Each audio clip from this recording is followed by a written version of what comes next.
Et tout de suite, sans attendre, nous poursuivons sur Radio Soupente, la station de la rapin sans foi, sans bois et sans courbette, avec la partie artistique de cette émission qui sera consacrée à deux artistes. Une artiste femme que ma camarade Piquécou, dont ma camarade Piquécou a regardé l'œuvre au musée Picasso. Alors là, c'est un scoop, attention. Quand on sait l'amour qu'elle éprouve pour cet artiste. Picasso, je ne dirais pas l'artiste femme américaine qu'elle est allée regarder. Et pour ma part, je vous parlerai d'un artiste populaire, Javert. Voilà, dont on avait déjà parlé en 2016, parce qu'on l'avait découvert à la coopérative Cérès Franco à Montaulieu. Tout à fait. Voilà. Alors moi, oui, je suis allée au musée Picasso, c'est quand même, oui, c'est un événement, parce qu'effectivement, j'avais entendu parler de l'exposition de cette femme afro-américaine, Faith Ringgold. Et c'est une femme donc qui est née en 1930, qui a 93 ans aujourd'hui, donc qui est toujours vivante, donc qui ne travaille plus, mais qui a travaillé jusqu'il y a pas si longtemps. Et donc j'avais envie de découvrir son œuvre parce que c'est quand même c'est quelqu'un qui aujourd'hui, je pense, est très peu connu dans l'histoire de l'art. Alors il y a une historienne de l'art qui en 2004 avait écrit un bouquin sur elle, qui est professeure à Rennes et qui en parle donc dans ses cours, mais en fait sortie d'un cercle très très motivé sur l'art, je pense qu'elle était quand même quasi inconnue. Donc elle est une noire aux États-Unis, je veux dire. Oui. Et en fait, ce qui a fait qu'on a un petit peu reparlé d'elle, c'est qu'elle a été exposée quand le MoMA a été réouvert il y a pas longtemps, quoi. Donc elle a été exposée à côté un de ses tableaux a été exposé à côté des demoiselles d'Avignon. Bon, on verra que le Guernica. Oui, un rapport. Oui, parce qu'en fait, Guernica a une influence sur son travail. Oui, mais parce que c'est la relation avec Picasso, c'est-à-dire que il y a même un tableau qu'elle fait après, qu'un kilt c'est un tableau avec une partie de travail textile où elle représente l'atelier de Picasso et elle se représente en train de poser à côté des demoiselles d'Avignon, quoi. Et en fait, elle avait été exposée. Elle a connu le tableau Guernica qui était gardé au MoMA jusqu'à ce qu'il reparte à Madrid en 81. Donc en fait, ça fait partie aussi de sa culture, quoi. Et c'est un tableau qu'elle adorait, comme beaucoup de personnes. En fait, on peut pas ne pas aimer Guernica, je pense. Si, les fachos l'aiment pas du tout. Oui, non mais. Alors, qui est Faith Ringgold? Donc, comme je l'ai dit, elle est née en 1930. Elle est née à Harlem. Et en fait, c'est une famille de trois enfants. Donc, sa maman était créatrice de mode. Et son père a fait plusieurs emplois, divers emplois. Et c'était aussi un conteur passionné. Donc, elle a été élevée, en fait, dans ce Harlem, qui était ce qu'on appelait à cette époque-là la Renaissance de Harlem. Donc, c'était en ébullition. En fait, il se passait beaucoup de choses. Et elle a été très entourée d'une scène artistique, dans un milieu cultivé, culturel. Dans sa rue, par exemple, il y avait Duke Ellington qui habitait pas loin de chez elle. Son ami d'enfance, c'était Sonny Rollins, qui est devenu un musicien de jazz connu. Donc, en fait, elle a vécu quand même dans un milieu de créativité. Et malgré le fait qu'effectivement on était en 1930 dans la Grande Dépression, en fait elle explique qu'elle a pas, même si la famille n'avait pas beaucoup d'argent, les enfants étaient toujours quand même bien habillés le dimanche. Il y avait donc cet apport culturel qui fait qu'en fait elle n'a pas eu l'impression de souffrir de la Grande Dépression. Elle a fait après des études artistiques.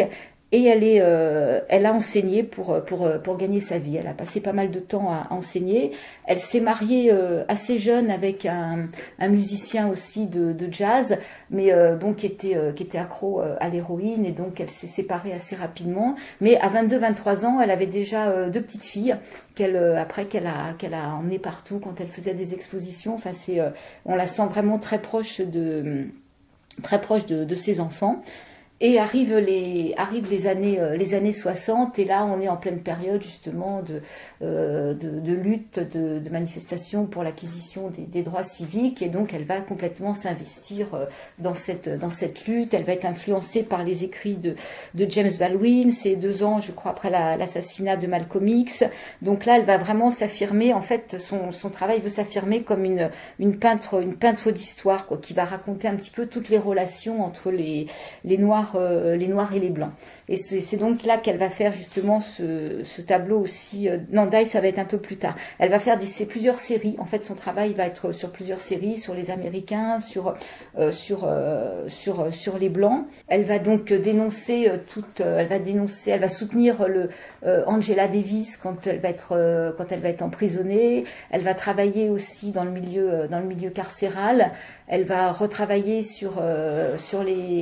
elle va des fois composer des tableaux à partir de motifs traditionnels Kuba, des motifs de la République du Congo, en fait, qui sont des triangles, en fait, un découpage en forme de petits triangles qui occupe tout l'espace. Elle va voyager très jeune aussi en Europe, et c'est là que, en allant au Rijksmuseum à Amsterdam, elle va découvrir des œuvres népalaises et tibétaines où justement il y a de la peinture sur tissu donc ça va inspirer aussi une partie de son œuvre. Et en fait, elle va travailler donc de la peinture, du tissu. Elle va faire aussi après des sculptures, ça va être des poupées en tissu. Et elle va travailler aussi avec sa maman toute la partie sur tissu. On sent elle est très proche de sa maman, elle est proche de ses filles.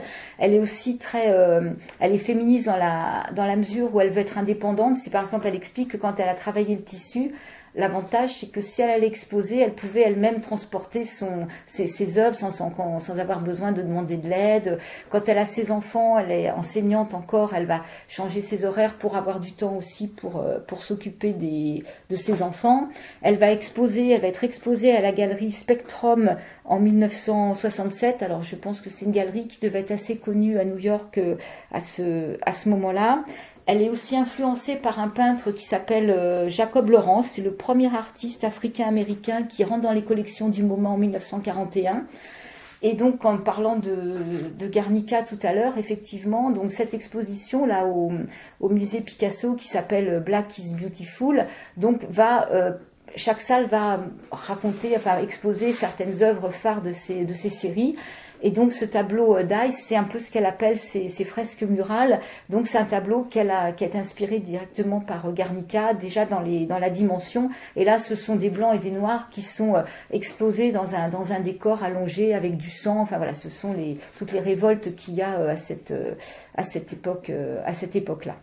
Alors dans cette exposition, on va retrouver des œuvres peintes. L'exposition commence par un très bel autoportrait où elle est un peu de profil, elle est assez jeune, et dans des tons rouges, noirs, verts. Et d'ailleurs, elle aura pas mal d'œuvres aussi qui vont reprendre ces couleurs panafricaines, justement, du rouge, du noir et du vert, dont un panneau qui est Free Angela, justement, avec toujours cette même composition avec des triangles.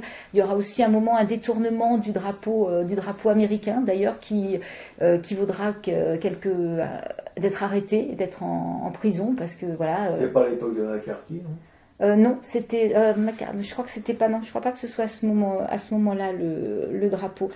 Et elle va faire donc cette série d'Américains qui s'appelle American People Series. Donc là, on y en a quelques-uns.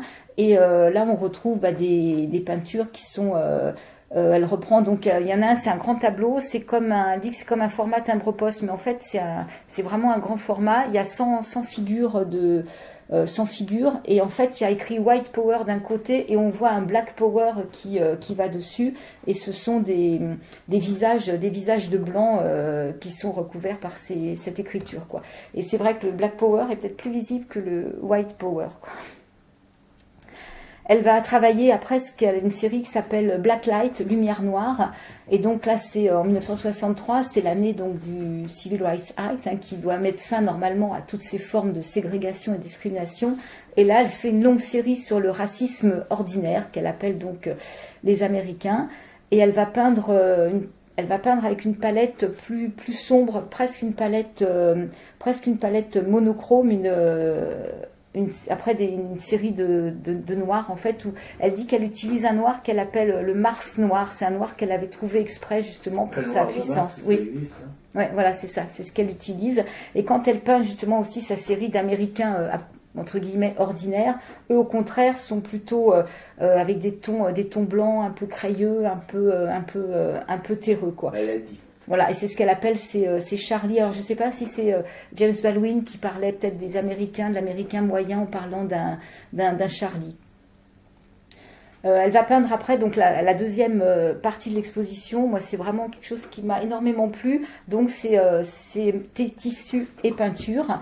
Et là, on a un liseré de tissu, de kilt un peu. Donc, c'est ce qu'elle appelle ces tankas. Et au centre, on a des figures importantes comme justement, je crois que c'est Martin Luther King, comme elle va se représenter elle aussi avec ses filles, et il y a à chaque fois une petite légende, et donc là en fait il y a 19 peintures qu'elle appelle slave rape, et qui sont pour lutter justement pour dénoncer toutes les questions de l'esclavage, quoi. Et ça, c'est vraiment des grands formats, et j'ai trouvé il y avait quelque chose qui était peut-être plus fort pour moi que ces peintures, voilà. Et après, donc, elle va aussi faire toute une série de kilts qui s'appelle The French Collection, et là, en fait, elle va raconter des histoires, et elle va faire c'est un peu comme un hommage à sa maman, donc c'est vraiment du très grand format. Il y a toujours un tour qui mélange plusieurs tissus, ce qu'on appelle les quilts en fait, qui est une façon traditionnelle d'assembler des tissus, moi que je dirais un peu comme du patchwork, et au centre une grande peinture, et là elle va inventer des histoires, donc il y a beaucoup de textes aussi tout le long. D'ailleurs, ce qui est dommage, c'est que dans l'exposition, le texte n'est pas du tout traduit. Ça, c'est fait dans le catalogue. Alors, c'est peut-être pour acheter le catalogue. Mais par exemple, il y en a une qui s'appelle Les Tournesols, l'atelier de quilting à Arles. Donc là, on voit, donc il y a il y a les maisons, on est à Arles, il y a des tournesols partout. Dans le fond à droite, devant des maisons jaunes, il y a Van Gogh avec un bouquet de tournesols. Il y a une table devant avec des tournesols, et autour de cette table, il y a plusieurs figures de personnages noirs, quoi. Et donc elle parle, et quand dans son texte tout autour, elle raconte qu'elle dit qu'elle parle à sa tante Mélissa, et en fait c'est un hommage à sa maman. C'est comme si sa maman se promenait un peu dans ces années-là, et vivait ces scènes-là. Donc il y a une partie qui pourrait être autobiographique, et une partie qui est un peu inventée.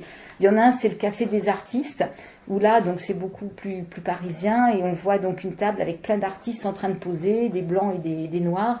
Et par exemple, on peut reconnaître Toulouse-Lautrec, Gauguin, Van Gogh, qui sont attablés. Et il y a aussi des artistes africains-américains, et il y a Jacob Lawrence et Faith Ringgold elle-même. Donc Jacob Lawrence, ce peintre américain qui l'a inspiré, et la jeune artiste déclame devant eux son manifeste de la femme de couleur sur l'art et la politique. Bon, ça on ne voit pas c'est marqué dans la légende, on peut pas le voir comme ça. Et ça, c'est vraiment une partie qui m'a vraiment plu. Il y en a un aussi que j'aimais beaucoup, c'est une scène de mariage à Paris.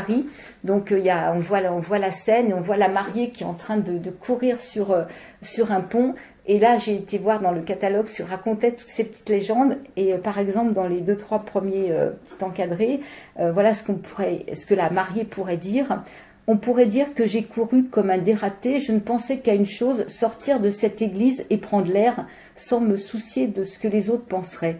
Cours, ma fille, cours jusqu'au fleuve aussi vite que tu peux, et débarrasse-toi de ces fichues fleurs et de ce voile et de cette traîne de mariée. C'est quoi ça, un enterrement ?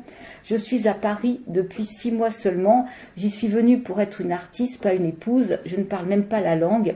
Pierre est né en Amérique de parents français. Il parle donc l'anglais et le français parfaitement, même s'il aime tout ce qui est américain, le plus noir que possible. Mais que dire de sa famille et de ses amis ? Il y a quelque chose dans la manière dont il me regarde, comme s'il disait « Comment es-tu parti si loin de chez toi, l'enfant ? Vas-tu devenir civilisé ou resteras-tu une belle sauvage vêtue à la parisienne ?» Les Français pensent être la seule et unique civilisation, mais que dire de la Bastille, de la collaboration nazie, des révolutions haïtiennes et algériennes ? Voilà, donc là, il y a quand même 12 ou 13 encadrés. Non, c'est vraiment quelqu'un qui est très, très engagé. Enfin, ça fait du bien de voir son travail, et de se dire qu'en fait, cette femme, on ne la connaissait pas, quoi. Alors, est-ce qu'elle peut dire aussi dans ces petites écritures qu'on voit sur les murs de l'exposition. C'est par exemple, je ne voulais pas que les gens puissent regarder et détourner le regard parce que beaucoup de gens le font ça avec l'art.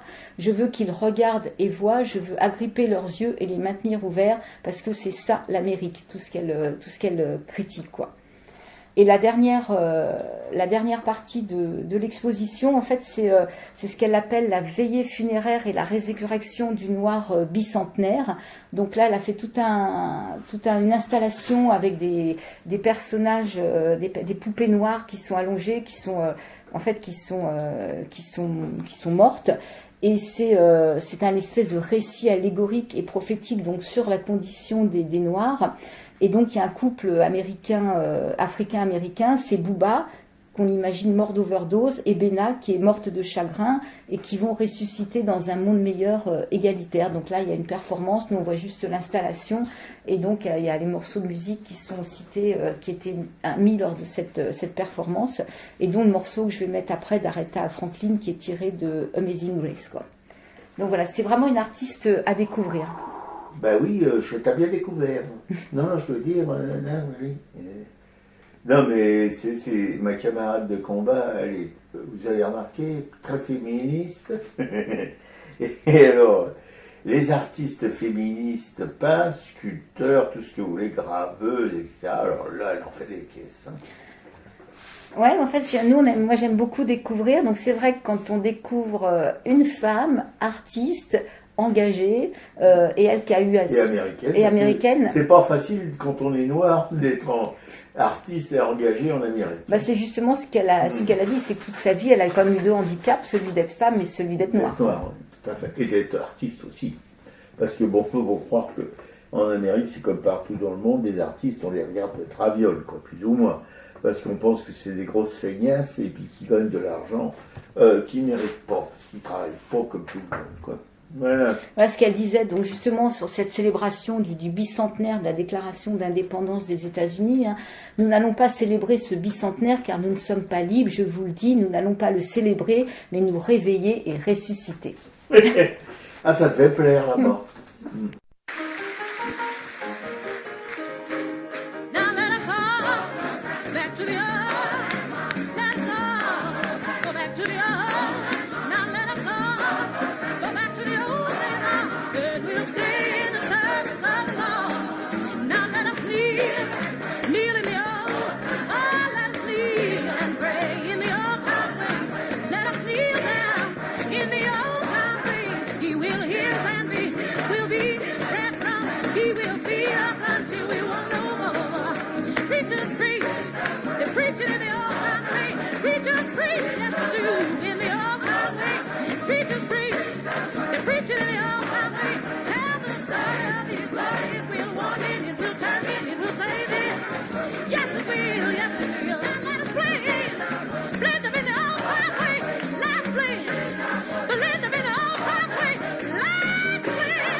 Come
c'était Old Landmark, Aretha Franklin, donc tiré de Amazing Grace. Mais Aretha Franklin, c'était pas un petit peu la concurrente de Tina Turner? Non. Je connais pas tous. Personnellement, je préfère Aretha Franklin. Perso, vous n'allez pas m'insulter quand même. Bon, à toi. À moi le boulot, bon d'accord, bon oui. Moi je vais vous causer d'un peintre, alors là pour le coup pas du tout un télo, pas du tout, voilà, qui sort d'un milieu populaire, si on peut dire même très populaire, enfin il a perdu ses parents très jeunes, il a été recueilli par la famille à un oncle, je crois, ou un truc comme ça, bon, en Algérie, hein, qu'il a quitté, il avait 18 ans, pour venir en France. En France où il a fait plein de petits boulots, vous savez, le boulot des expatriés, le boulot des immigrants, voilà. Il n'y avait pas encore de camps de rétention, et il n'y avait plus les camps Piquilliers et tout ça, mais bon, il est passé donc au travers de tout ça. Et puis il s'est mis à peinturelurer, voilà, sans aucune formation, mais c'est un autodidacte pur et dur.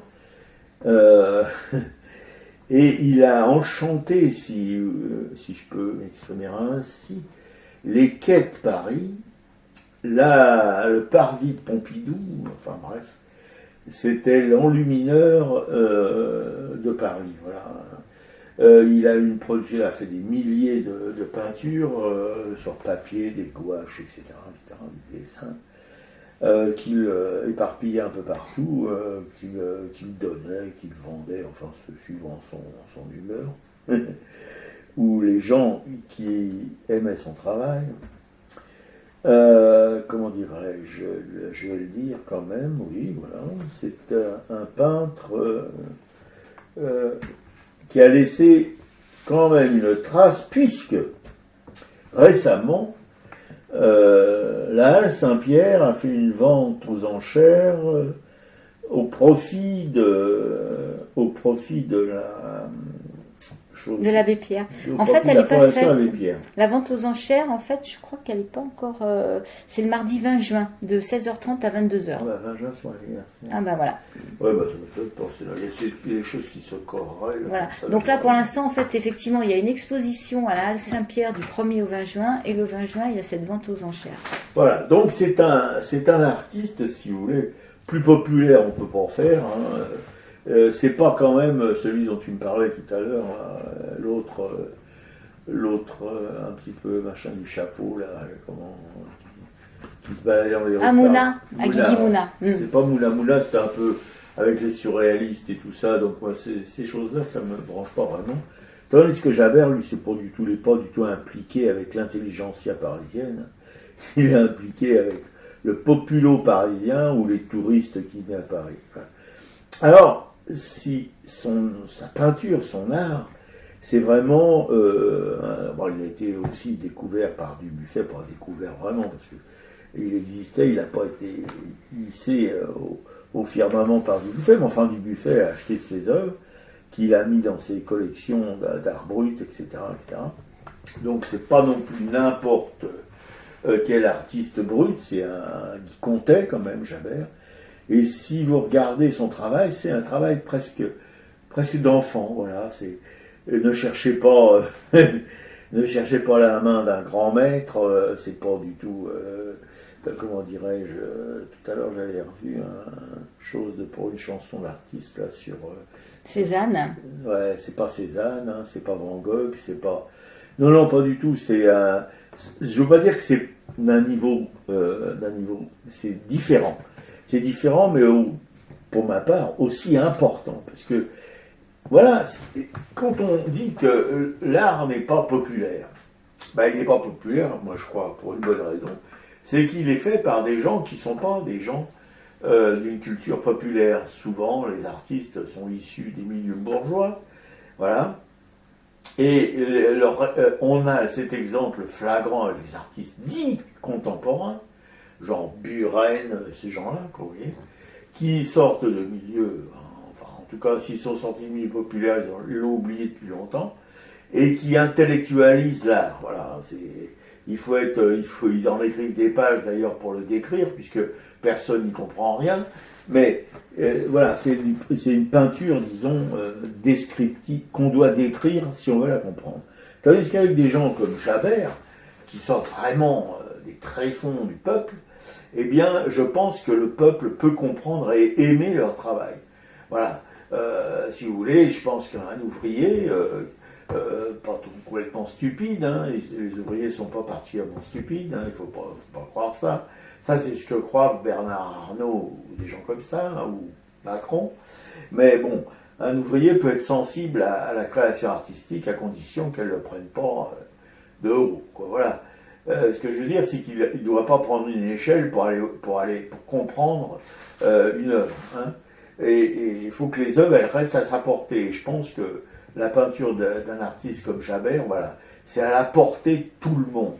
Mais aussi bien des gens qui aiment, qui peuvent supporter ou aimer un art plus bourgeois, que ceux qui sont incapables d'aimer un art bourgeois et qui ne peuvent qu'aimer un art produit par quelqu'un comme Chabert. Voilà. Ouais, c'est très coloré. Hein, c'est coloré, c'est libre, il n'y a aucune contrainte, on ne sent pas un mec prisonnier de concepts, de choses su d'avance, de machin. Non, voilà, il devait prendre son pinceau et blum, il avait sa petite palette de couleurs, ses petits tubes de gouache, etc.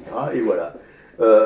D'ailleurs, les bouquinistes, ils mettaient, chez les bouquinistes, ils mettaient ces grandes feuilles, c'est des formats raisins, voilà, qui étaient en vente à 3 balles, quoi, voilà, ça ne coûtait rien. Ça égayait aussi ça mettait une petite note de gaieté, de joie dans les états des bouquinistes qui sont un peu tristes, il faut bien le dire, hein, parce que leur gravure du 17e ou leur tour Eiffel, bon, c'est pas vraiment excitant.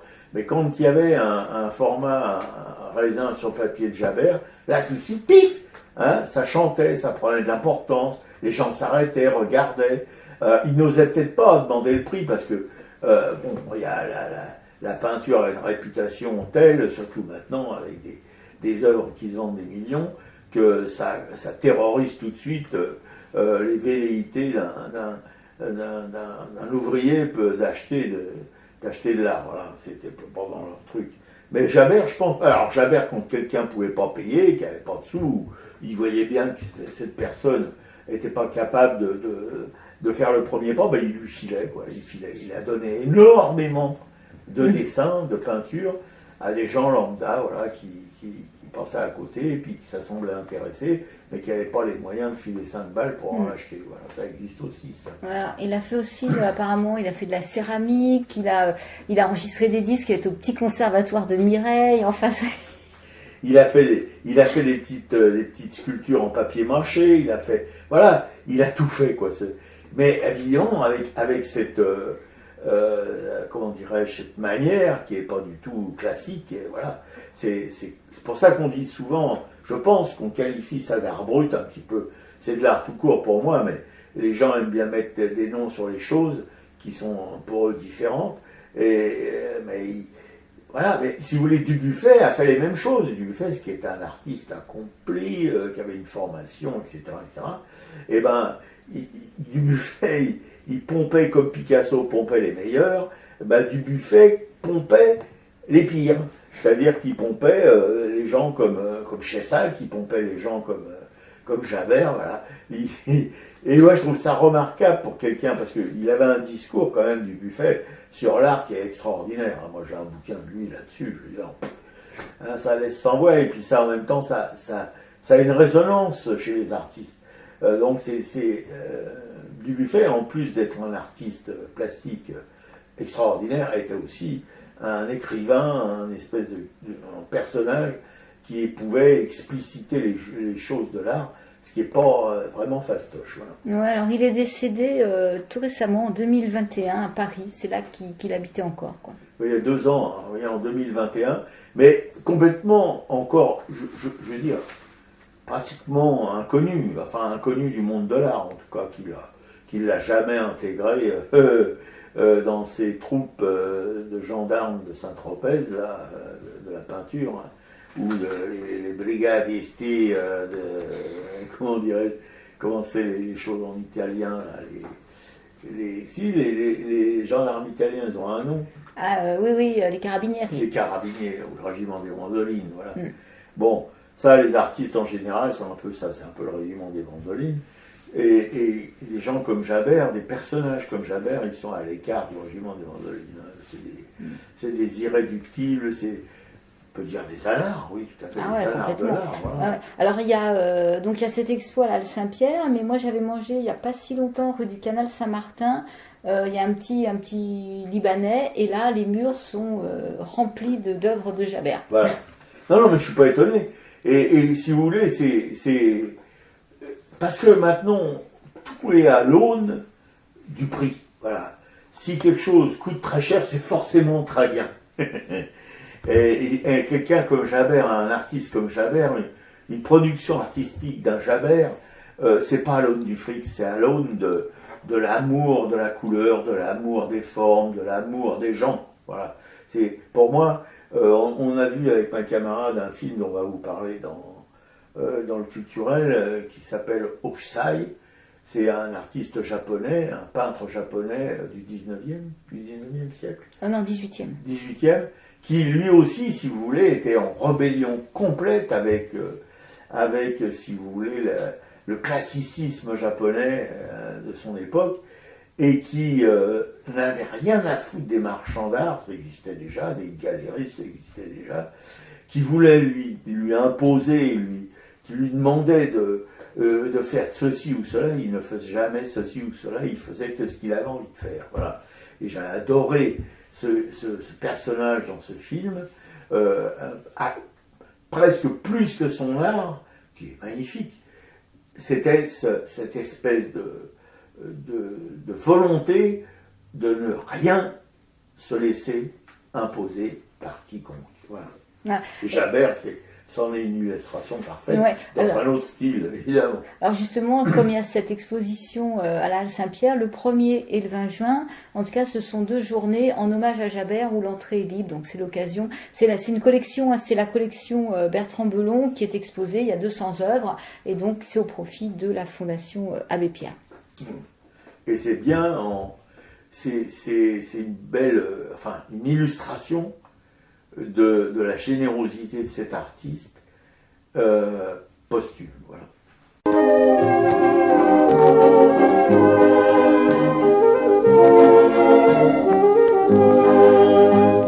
Quand doucement tu te penches en murmurant c'est dimanche, si nous allions en banlieue faire un tour sous le ciel bleu des beaux jours, mille projets nous attirent et dans un même sourire nous refaisons le trajet simple et doux de nos premiers rendez-vous.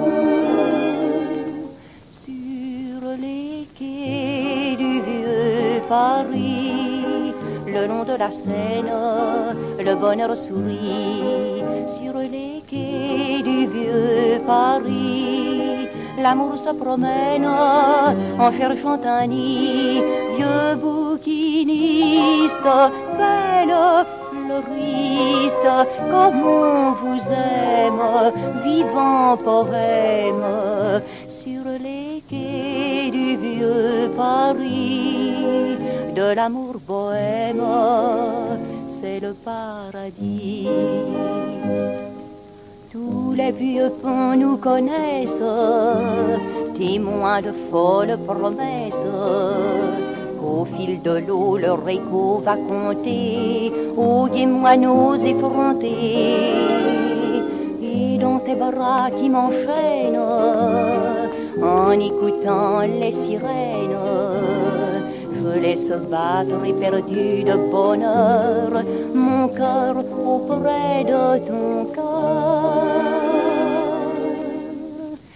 Sur les quais du vieux Paris, le long de la Seine, le bonheur sourit. Sur les quais du vieux Paris, l'amour se promène en cherchant un nid.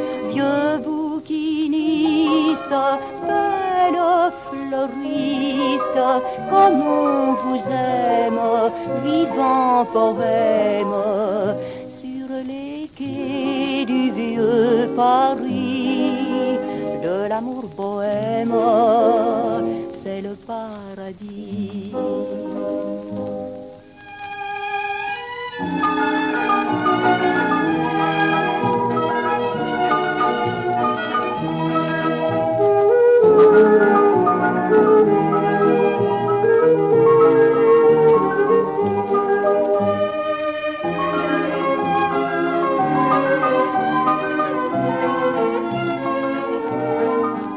Sur les quais du vieux Paris, de l'amour bohème, c'est le paradis.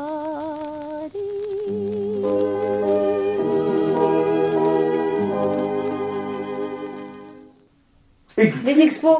on est toujours sur Radio Suppente, on va vous causer des expos. C'est pas toujours les mêmes, il y en a d'autres. Hein.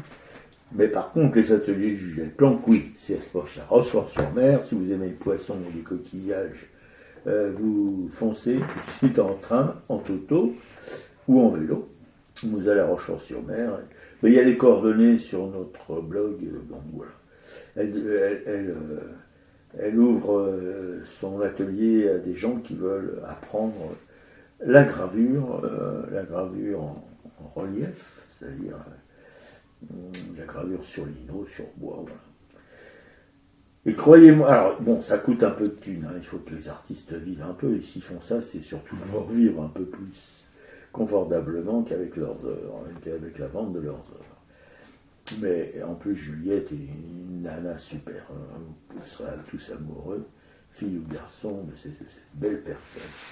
Non-lieu à la fondation du Buffet, alors c'est une fondation qui se trouve Rue de Sèvres. rue de Sèvres, au combien? Je sais pas, au fond d'une rue pavée, Ouais, non, d'une cour pavée. ouais, non, tu l'avais dit la dernière fois. Enfin. C'est jusqu'au 7 juillet. Non-lieu, c'est, si vous voulez, c'est les dernières œuvres du Buffet. Si vous voulez mon avis, bon, je trouve pas ça formidable. Ouais, c'est peut-être pas les meilleurs, on va Pas les dire. meilleurs, non, mais enfin bon. Bon, par contre, le lieu est sympa et il y a toute une librairie intéressante Voilà. où il y a toutes les œuvres de Dubuffet, justement. Et le personnage du lieu, Toutes les- l'homme qui tient le lieu est très charmant aussi. Voilà. C'est pour un mec qui il faut vous prendre de haut. Quoi. Bon, Germaine Richier, j'ai une sculpteur extraordinaire qui est à Pompidou jusqu'au 11 juin. Il faut vous dépêcher. Jeanne Malivelle jusqu'au 1er juillet, c'est à la Fondation. Non, c'était à la bibliothèque Fornet. Ah oui, moi je comprends avec qui se dit. Les pastels de Millet à Redon, c'est jusqu'au 2 juillet, c'est à Orsay. Ah, bonjour. Alors si vous y allez à Orsay, hein, je ne sais pas à quelle heure vous deviez y aller pour pouvoir éviter la foule, mais en tout cas, c'est vraiment insupportable. Manet de Gaz, c'est jusqu'au 23 juillet, jusqu'à Orsay. Alors c'est surtout cette expo-là que je vous conseille, si vous voulez bien supporter un conseil, c'est de ne pas y aller. Quoi. Parce que, alors là, et le monde entier est rassemblé. Là, alors, nous, on est du Pau, on allait voir Millet, de Millet à Redon, il n'y a personne, pratiquement. Moins, Mais par on va contre, dire Manet moins de de monde. Gaz, hein? Moins de monde, on va dire. Oh non, mais ça n'a rien à voir. Alors, Sarah Bernard au Petit Palais jusqu'au 27 août, mais alors c'est pas la Sarah Bernard théâtreuse, hein, à la Jambe de Bois, c'est la Sarah Bernard, peintre, sculpteur, aussi écrivaine, et qui est exposée au Petit Palais. Une merveille. Moi, j'ai adoré une de ses peintures où elle se représente, magnifique, de liberté, ouais, c'est très libre, voilà, c'est beau, c'est blanc, c'est magnifique. Ça vous aveugle. Nicolas Ekman à Gravelines, alors là on va y aller, hein, le 12 novembre, bon, Gravelines, dans le Schnorr, au bord de la mer du Nord, on va aller se... Bref, non mais c'est surtout ma camarade Piquet-Cou, parce que, bon, la plage est à 4 km du lieu d'expo, etc., donc il faut sortir 4 km à l'aller, 4 km au retour, Et encore, je suis sûr qu'il y a encore des surprises, bon, pour mes pieds.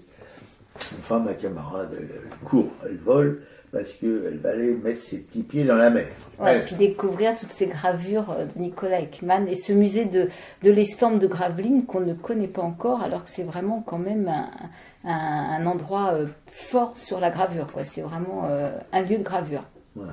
On en apprend tout le temps de nouvelles, hein, parce qu'on croit toujours, on croit pas, on croit plus du tout qu'on sait quelque chose. Alors là, on oublie qu'on sait quelque chose, on sait rien, parce qu'on en apprend. Et puis là, c'est ma copine Clo-Clo, donc on est quand même assez fiable. Voilà, c'est une source fiable.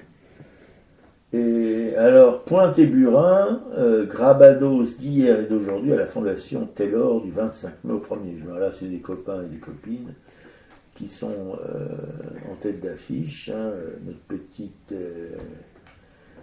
Alice. Alice Amoroso et son pote Raoul Villoula. Qui a même fait la planche de souscription. Et donc Alice expose. Il y a un hommage à Goya et à José Hernandez. Donc voilà, moi je vais aller y faire un tour jeudi parce qu'Alice sera sur place et ça sera l'occasion de la voir. Mais non, mais vendredi on ne va pas aller à une expo. Vendredi on ira à l'expo, mais moi jeudi j'irai voir Alice de toute façon. Mercredi, j'irai voir Alice à la Fondation Taylor pour qu'elle nous montre son mémoire de travail là, qui est relié. Ça a l'air d'être un très beau travail. Bon ben je t'embrasse bien fort Alice, mais je ne viendrai peut-être pas parce que faire 2 expos dans la semaine pour moi c'est trop. Bon, enfin moi je t'aime hein. Et puis j'aime absolument ton travail ainsi que celui de Raoul. Ouais. Et j'aime bien la Fondation Taylor. Il fait toujours des belles expos, c'est un beau lieu, on aime. Et toujours à la Galerie Kaléidoscope, notre galériste préférée qui s'appelle Marie Dogno. Ben voilà. Non, parce que j'ai l'impression que tu t'endors. Marie Dogno. Il y a Antonio Recalcati. Anne-Eva Bergman du 16 juillet au MAM. Jusqu'au 16 juillet. Anna-Eva Bergman. Donc moi j'ai découvert son travail sur un documentaire Arte justement. Et donc elle est exposée au musée d'art moderne. Et c'est pareil, c'est une femme. Son parcours m'a donné envie d'aller découvrir son travail. Je crois qu'il n'y a que la partie abstraite qui est exposée. Et ce qui est caractéristique de son travail d'abstraction, c'est qu'elle a travaillé avec des feuilles métalliques, je crois, d'or et d'argent. Mais c'est aussi son parcours de femme artiste qui m'a intéressée. Ça a été la femme d'Hartung. Et en fait, à un moment, elle a vu qu'elle ne pouvait pas travailler en couple comme ça, que c'est trop difficile. Ils se sont séparés. Donc ils se sont séparés, ils ont travaillé chacun de leur côté et en fait ils se sont re-rencontrés et remariés, mais elle avait fait son travail intérieur d'artiste. Bon, moi j'aime pas, moi je sais pas si j'y viendrai. Alors je vais peut-être plutôt choisir d'aller voir la Fondation Taylor. Parce que bon, déjà Hartung, je peux pas piffer. Ça n'a aucun rapport, c'est sa femme. Ben oui, mais sa femme. C'est pas la même chose, faut pas confondre l'homme et la femme. Ce que tu viens de me dire sur son travail, ça m'enthousiasme un peu. Voilà. Et alors, Edgar Degas, Edgar qui fait des dégâts, c'est en noir et blanc à la BNF Richelieu jusqu'au 3 septembre. Alors, chouette, la BNF a rouvert, elle avait fermé pendant plusieurs années pour une réfection totale. Et c'est mieux que la BNF François Mitterrand. Hein. Voilà, Edgar Degas noir et blanc, ce sont, je crois, des peintures, des estampes et des photographies. Je pense que ça mérite le détour. Ouais. Non, mais moi j'ai un souvenir de cette richelieuse BNF, souvenir de jeunesse très très sympa. Quoi. Non, la bibliothèque Mitterrand, putain, c'est tout ce que je hais. Enfin bon. Et alors on va passer au culturel. Alors on a eu un coup du lapin avec le film Hokusai, Obéliès, un film sur ce peintre japonais du 18e, mais extraordinaire. On était quand même au bord des larmes dans une bonne partie du du film? Oui, c'est un film qui raconte la vie d'Hokusai, mais avec des partis pris, avec des ellipses temporelles sur des fois une vingtaine d'années, parce qu'en fait, ça va au cœur de ce qu'est l'artiste, de ce qu'est la création, de ce qu'est dans un contexte historique de répression, jusqu'où on va, ce qu'on fait, et c'est ça qui nous a vraiment plu, quoi. Oui, comme quoi l'art, si vous voulez, c'est pas simplement Hitler et l'art dégénéré. Au Japon, déjà au XVIIIe siècle, si vous étiez un artiste un peu libre, etc., paf, ça vous tombait sur la gueule, vous alliez en prison, vous étiez tué, et puis voilà. Et donc, Hokusai, il a dû se bagarrer toute sa vie pour essayer de rester libre, voilà. Mais il y en a qui sont passés à la casserole, pas lui, mais il y a un écrivain japonais qui était un ami intime d'Hokusai. D'ailleurs, Hokusai, il lui a illustré ses poèmes, ses écrits, etc. Qui était malheureusement pour lui un samouraï, voilà. Et les samouraïs, c'était pas vraiment des avant-gardistes, on peut pas dire, c'était plutôt des conservateurs fachos. Et ils lui ont demandé à cet écrivain extraordinaire je veux dire extraordinaire, progressiste, moderne, nouveau, quoi, d'arrêter ses conneries, et lui il a dit non, et il a été exécuté sur le champ par 4 samouraïs qui l'ont sabré, voilà. Et il est mort comme ça. Il fallait quand même un courage extraordinaire pour s'opposer, si vous voulez, aux forces pas progressistes, mais comment dire, comment on peut appeler ça, les forces conventionnelles, quoi, conservatrices. Voilà, c'est ça. Et Hokusai, c'est un cri contre le conservatisme. Alors, bon, son œuvre la plus connue, c'est La Vague. Parce que ça réunit deux choses. La vague est aussi, au fond, le mont Fuji, qui est le mont sacré du Japon. Et il faut... Bon, mais c'est ce qui l'a immortalisé, mais il a fait bien d'autres choses. Sachant que, excuse-moi, mais quand il a fait La Vague, il avait déjà, je crois, pratiquement 70 ans, donc c'est vraiment pas une œuvre de jeunesse. Non, mais comme on discutait tout à l'heure, tous les deux, c'est une œuvre de la maturité. Et souvent, les artistes, en tout cas, c'est le cas en Extrême-Orient, en Chine, au Japon, en Corée, souvent les artistes font leur... Parce que la manière de travailler de ces artistes n'a rien à voir avec notre manière de travailler. C'est le geste chez eux. Si vous voulez, avec leur pinceau, ils arrivent dans un seul geste à tracer des courbes, des choses extraordinaires. Voilà. C'est le geste qui compte et le trait. Et là, sont des maîtres. Donc, voilà, on ne peut pas apprendre ça en 3 jours en se grattant les coucougnettes. C'est un travail de longue haleine.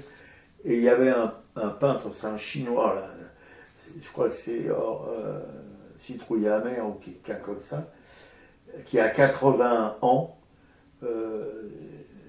a dit je commence à savoir dessiner un brin d'herbe. Voilà, mais je crois qu'Hokusai a dit la même chose à plus de 70 ans. Voilà, donc, Hokusai est mort à 89 ans, il a laissé 30 000 dessins, et c'était quelqu'un qui avait un peu cette folie artistique d'essayer de comprendre, d'aller un peu excentrique, comme on disait justement tout à l'heure, quoi, ce qui lui a permis de créer énormément. Quoi. Oui, de créer énormément et de passer...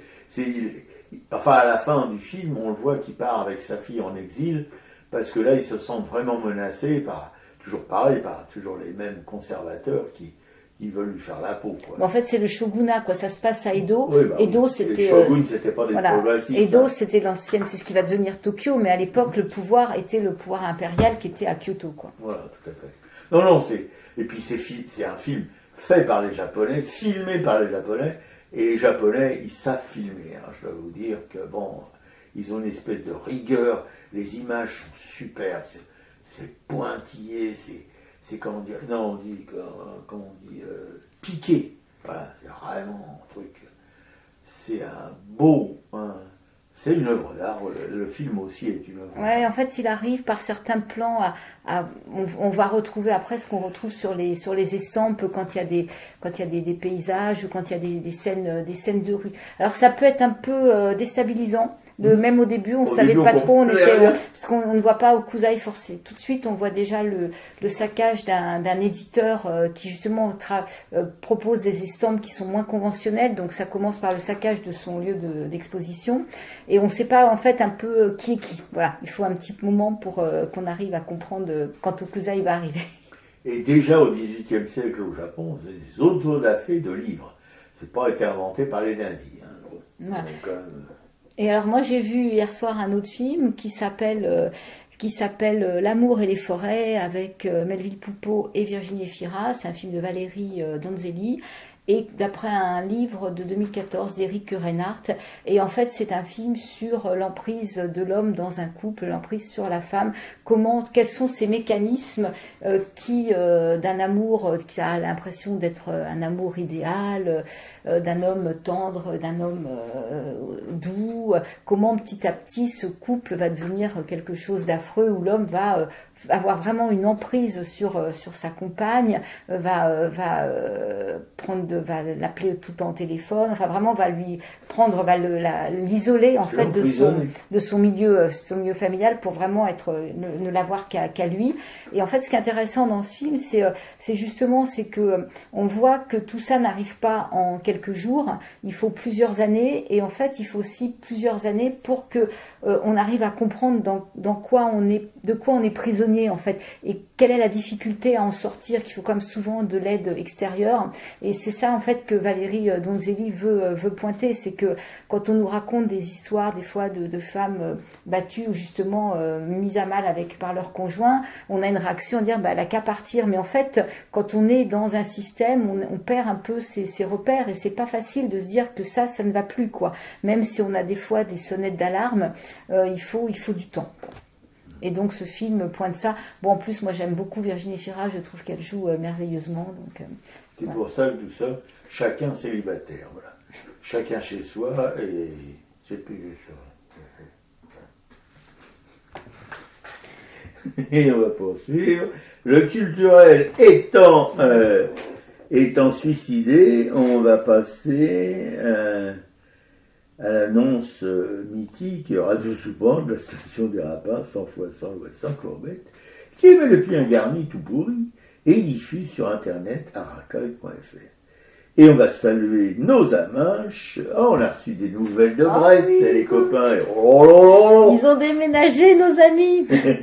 Et enfin, Claude André de La Nation, eux aussi ont déménagé, mais pas pour les mêmes raisons. C'est un peu loin maintenant. Un peu loin, oui. Claude et William, alors c'est les potes de Brest là qui nous ont écrit, sympa, hein, on était contents quand même, on était rassurés surtout.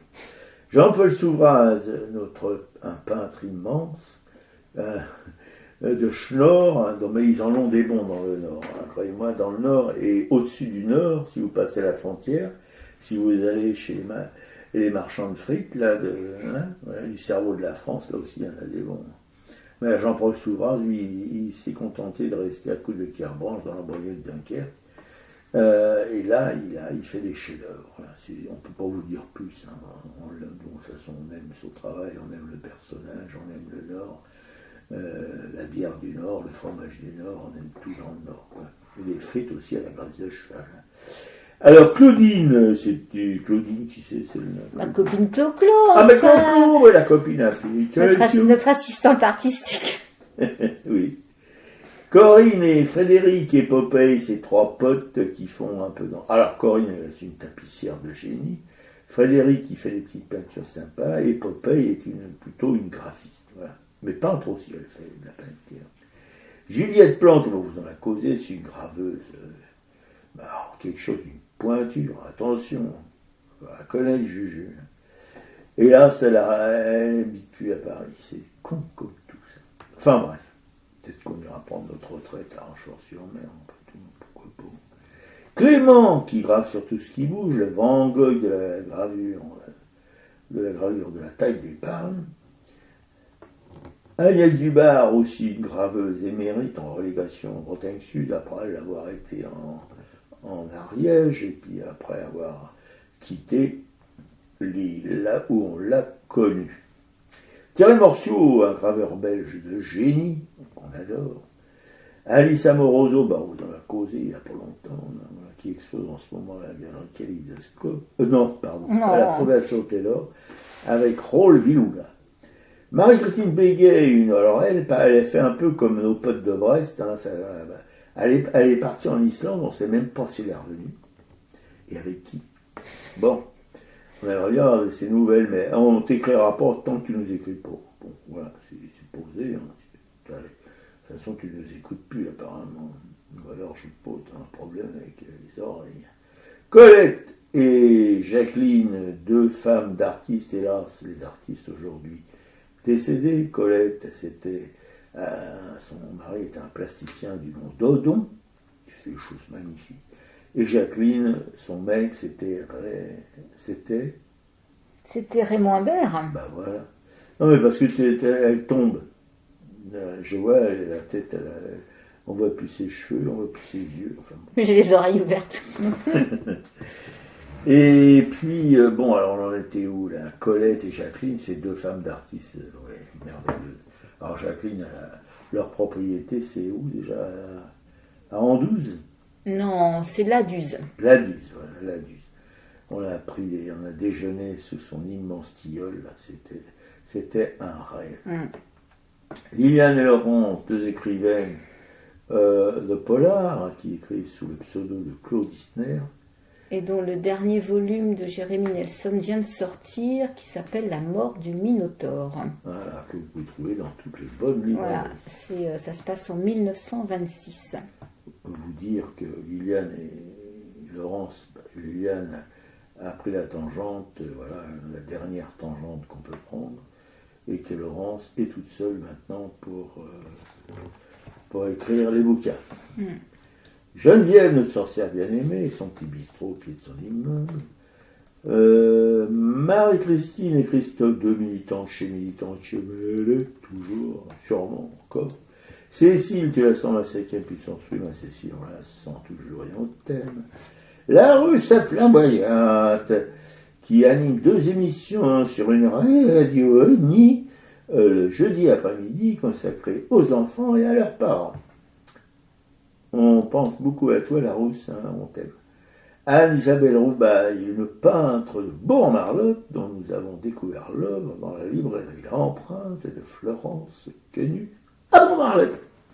Dominique Paula Lardouin, une galériste aimée, qui hélas est aujourd'hui disparue, elle aussi, et dont on chérit souvenir, ainsi que celui de sa maman Thérèse Franco, qui était une grande galériste, qui d'ailleurs a exposé, si vous voulez, comment dirais-je, Javert.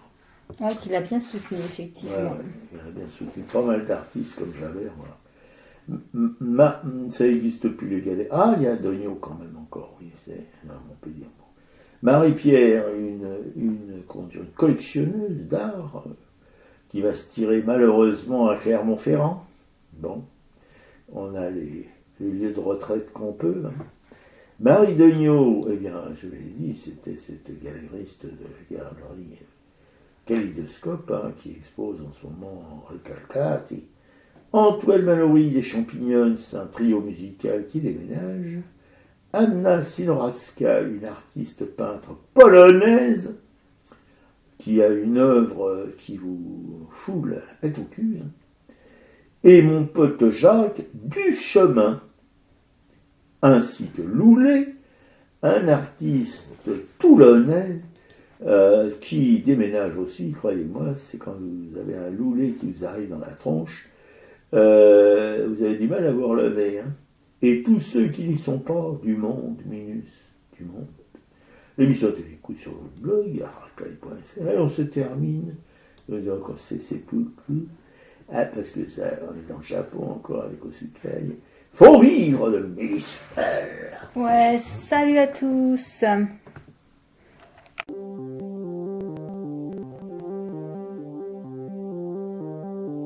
Malgré l'écran cieux du néant, c'est pour mieux nous manger enfants et les silences et les boucans faut vivre. Et bien qu'aveugle sur fond de nuit, entre les gouffres infinis, des milliards d'étoiles qui rient, faut vivre. Malgré qu'on soit pas toujours beau, et que l'on ait plus ses 16 ans, et sur l'espoir, un chèque en blanc, faut vivre.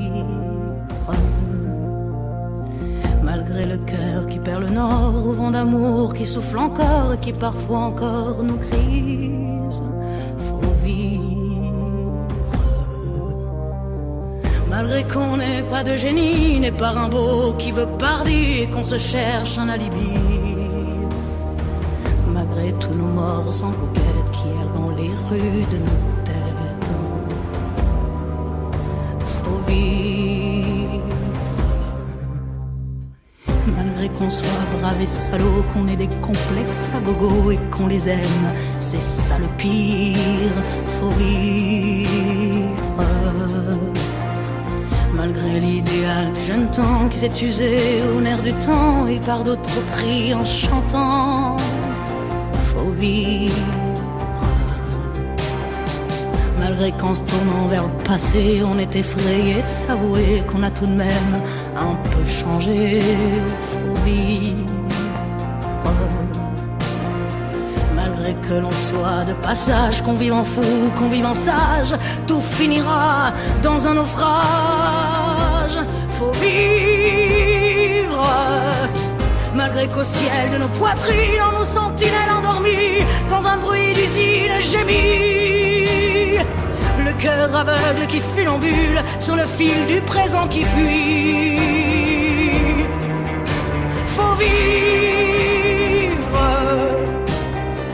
Malgré qu'on noue un enfant mort, s'il peut parfois remuer encore comme un vieux rêve qui agonise, faut vivre. Malgré qu'on soit dans l'engrenage des notaires et des héritages, où le cœur s'écœure et s'enlise, faut vivre. Malgré qu'on fasse de l'humour noir sur l'amour qui nous en fera boire, jusqu'à ce qu'ils nous disent au revoir, faut vivre. Malgré qu'à tous les horizons, comme un point d'interrogation, la mort nous regarde d'un œil ivre, faut vivre. Malgré tous nos serments d'amour, tous nos mensonges jour après jour, et bien que l'on n'ait qu'une vie, une seule pour l'éternité, malgré qu'on la sache rater, faut vivre.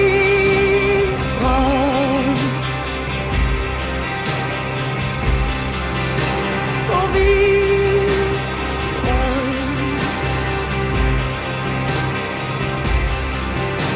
Faut vivre.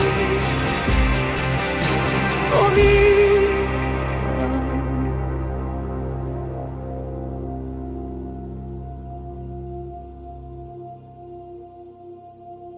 Faut vivre.